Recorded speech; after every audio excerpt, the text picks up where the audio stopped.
गौतम बुद्ध एक पेड़ के नीचे अपने शिष्यों के साथ बैठे हुए थे। तभी उनके एक शिष्य ने पूछा, तथागत, हम अपने क्रोध को अपने वश में कैसे कर सकते हैं?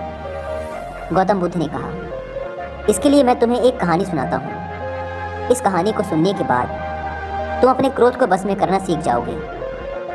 इसके बाद गौतम बुद्ध अपनी कहानी सुनाना शुरू करते हैं कि एक गांव में एक झगड़ालू औरत रहा करती थी। अक्सर वो छोटी छोटी बातों पर गुस्सा हो जाती और गुस्से में किसी को भी गालियां दे देती और भला बुरा सुना देती। लेकिन जब कुछ समय पश्चात उसका गुस्सा उतरता तो उसे अपने किए हुए पर बहुत पछतावा होता। उसके परिवार के सभी सदस्य उसके इस गुस्सैल स्वभाव से बहुत परेशान रहते थे। उस घर में हमेशा ही एक लड़ाई और अशांति का माहौल बना रहता था। उस औरत के क्रोधी स्वभाव के कारण उसके पड़ोसी भी उसे पसंद नहीं करते थे और इस बात की समझ उस औरत को भी थी कि उसके गुस्सैल स्वभाव के कारण उसे कोई पसंद नहीं करता। लेकिन चाह कर भी गुस्सा आने पर वह अपने आप को अपशब्द बोलने से रोक नहीं पाती थी। एक दिन एक साधु उस स्त्री के दरवाजे पर भिक्षा मांगने आते हैं। साधु को भिक्षा देने के बाद वह स्त्री बड़े ही मायूस मन से अपनी यह परेशानी उस साधु महाराज को बताती है।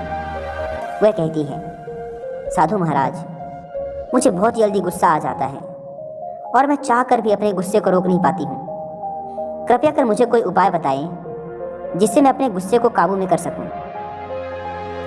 वह साधु महाराज उस स्त्री की बात को बड़े ध्यान से सुनते हैं और फिर कुछ क्षण तक सोचने के बाद अपने झोले में से दवा से भरी एक बोतल निकालकर उस स्त्री को देते हैं और कहते हैं, मेरी बात को ध्यान से सुनो। यह क्रोध को वश में करने की सबसे अचूक दवा है। अब से जब भी तुम्हें क्रोध आए और किसी को कुछ अपशब्द कहने का मन करे तो अपनी जीभ पर इस दवा की 4 बूंदें डाल लेना और कम से कम 10 मिनट तक अपने मुंह को बंद रखना। अगर तुमने 10 मिनट से पहले मुंह खोल लिया तो फिर इस दवा का कोई महत्व नहीं रहेगा और यह अपना प्रभाव नहीं दिखा पाएगी। यह कहकर वह साधु महाराज वहाँ से चले जाते हैं और इसके बाद से वह स्त्री साधु के बताए अनुसार दवा का उपयोग करना शुरू कर देती है। जब भी उसे गुस्सा आता वह उस दवा की 4 बूंद अपनी जीभ में रख लेती और कम से कम 10 मिनट तक उस दवा को मुंह बंद कर जीभ में ही रखती और फिर गुटक लेती। इस प्रक्रिया को अगले 15 दिन तक करने के बाद ही उस औरत की गुस्सा करने की आदत छूट जाती है। और फिर 1 महीने बाद जब वह साधु महाराज दोबारा उसके दरवाजे पर भिक्षा लेने आते हैं तो वह दौड़ी दौड़ी उन साधु महाराज के पैर पकड़ लेती है और कहती है, महाराज, आपकी दवा ने तो मुझ पर जादू कर दिया। आपकी दवा के प्रभाव के कारण अब मुझे बात बात पर गुस्सा नहीं आता और अब मेरे घर परिवार में भी शांति का वातावरण रहता है। अब मैं बहुत खुश हूँ महाराज। उस स्त्री के मुंह से यह शब्द सुनकर वह साधु महाराज मुस्कुराते हैं और कहते हैं, बेटी, उस बोतल में तो क्रोध की कोई दवा थी ही नहीं, बल्कि वह बोतल तो सिर्फ पानी से भरी हुई थी। तुमने अपने गुस्से पर काबू उस दवा की वजह से नहीं, बल्कि चुप रहने की वजह से पाया है।